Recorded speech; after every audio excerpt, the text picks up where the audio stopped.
दीपावली पर हम सभी माँ लक्ष्मी को प्रसन्न करने का अपना पूरा प्रयास करते ही हैं, आप भी करते ही होंगे। आज हम आपको बताएंगे कि ऐसा अचूक उपाय जिससे माँ लक्ष्मी प्रसन्न भी रहेगी और आपके घर पे पूरे साल तक निवास रहेंगी। और माँ लक्ष्मी देखिए, जब माँ लक्ष्मी उल्लू पर बैठ के आती है ना, तो बहुत जल्दी उल्लू बना के चली भी जाती है। और वही माँ लक्ष्मी जब गरुड़ पर बैठ के आती है तो लंबे समय से आपके पास रहती है और बहुत ही अच्छा कुशलता आती है, धन धान्य आता है, संपत्ति आती है, समृद्धि आती है, खुशहाली आती है।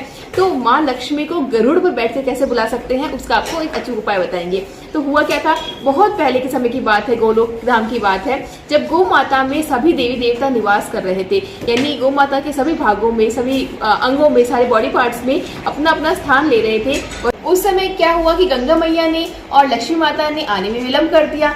और जब वो वहाँ गौ माता तक पहुंची, उन्होंने कहा कि हम भी चाहते हैं कि आपके शरीर में एक स्थान आप हमें भी दें, एक अंग में हमें भी हमारा स्थान मिले। तो गौ माता ने कहा कि माँ लक्ष्मी जी, हम आपको हाथ जोड़कर निवेदन करते हैं कि पहले तो आप लेट हो गई, आपने आने में विलम्ब कर दिया। दूसरा, आप चंचल स्वभाव की है, यानी आप कभी स्थिर तो रहती नहीं, आप आती समय तो कभी किसी के पास में होता है ना, लक्ष्मी जी कभी स्थिर नहीं रहती है, आज होती है और कल चली जाती है, पता ही नहीं चलता है। तो उन्होंने गौ माता ने कहा कि माफी चाहेंगे लक्ष्मी जी, आपको हम स्थान भी नहीं दे सकते क्योंकि आप तो चंचल है, और दूसरी बात कि अपना शरीर के किसी भी भाग में स्थान बचा भी नहीं है। जैसा कि आप जानते हैं कि लक्ष्मी माता के स्वभाव में थोड़ी चंचलता भी है और थोड़ा सा एटीट्यूड भी आ जाता है कि वो कहते हैं कि अरे पूरा संसार, पूरी सृष्टि, पूरा देवलोक मेरे ही वजह से तो चलता है और आप मुझे स्थान नहीं दे रहे हैं। पर फिर भी गौ माता ने निम्रता से, एकदम विनम्र स्वभाव से कहा कि हम माफी चाहेंगे हाथ जोड़कर, लेकिन हम आपको स्थान नहीं दे पाएंगे। तो माँ लक्ष्मी को ना मन में थोड़ा एहसास हुआ कि गौ माता, अगर आप मेरा तिरस्कार कर देंगे तो फिर मैं सृष्टि में, देवलोक में, यहाँ तक कि पृथ्वी पे कहीं पे भी किस तरह से अपनी उपलक्षता दिखाऊंगी, अपना स्थान कैसे दिखाऊंगी। अगर मेरा तिरस्कार गौ माता ने कर दिया है तो मेरी तो कोई अहमियत ही नहीं बच जाएगी। तो वो बहुत विनती करती है गौ माता से कि गौ माता कहीं तो आपको स्थान देना ही होगा। तो गौ माता ने फिर वापस माफी मांगी कि बताइए कैसे स्थान दे, क्योंकि सारे देवी देवता ने, तो आपने सुना ही होगा ना कि गौ माता में 33 कोटि यानी 33 तरह के देवी देवताओं का स्थान होता है, सबने स्थान ले लिया। पर फिर अंत में गौ माता को याद आया कि जो मेरे त्यागने वाली वस्तु है, यानी कि जो गोमूत्र है और गोमय है, गोबर है, उन दोनों में भी किसी ने भी देवी देवता ने स्थान नहीं लिया है, तो वो दो जगह जरूर खाली है। तब उस समय से गोबर में माँ लक्ष्मी जी ने स्थान लिया और गोमूत्र में माँ गंगा ने स्थान लिया।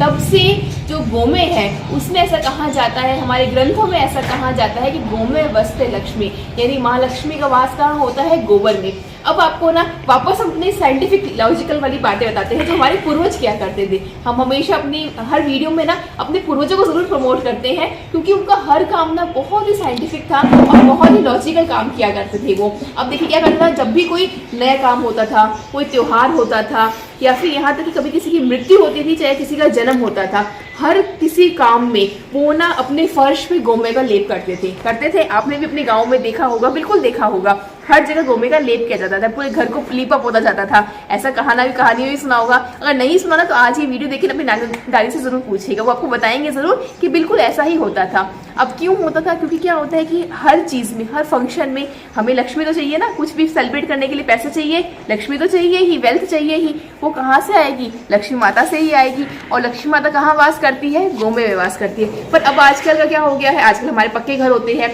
फर्श पे टाइल्स लगी है, मार्बल लगा हुआ है, तो ये पॉसिबल तो है नहीं कि हम अपने टाइल्स पे या मार्बल पे गोबर को ऐसे लेपे, उसी से पॉसिबल भी नहीं होगी, हम भी समझते हैं।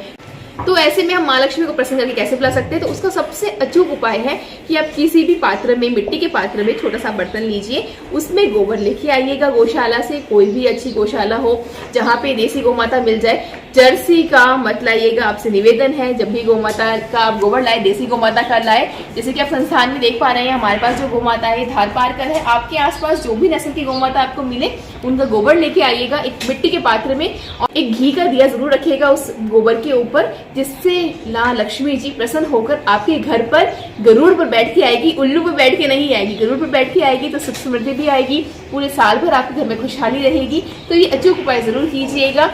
मैं गौमित सेवा संस्थान की ओर से आप सभी को दीपावली की हार्दिक शुभकामनाएं। हमारा संस्थान कैंसर पीड़ितों को समर्पित संस्थान है। आप संस्थान से किसी भी तरह के स्वास्थ्य से संबंधित प्रश्न कर सकते हैं, किसी भी तरह की जानकारी ले सकते हैं। जो आप हेल्पलाइन नंबर स्क्रीन पे देख पा रहे हैं, आप इस पे कॉल कर सकते हैं, व्हाट्सएप कर सकते हैं। एक बार फिर से वीडियो को अंत करते हुए आपको दीपावली की ढेरों शुभकामनाएं। आपके घर पे भी माँ लक्ष्मी जी का वास सदा बना रहे, खुशहाली रहे, सुख समृद्धि रहे और शरीर बिल्कुल स्वस्थ रहे। इसके लिए क्या क्या कर सकते हैं, आप वीडियो को लाइक कीजिएगा, अधिक से अधिक शेयर कीजिएगा।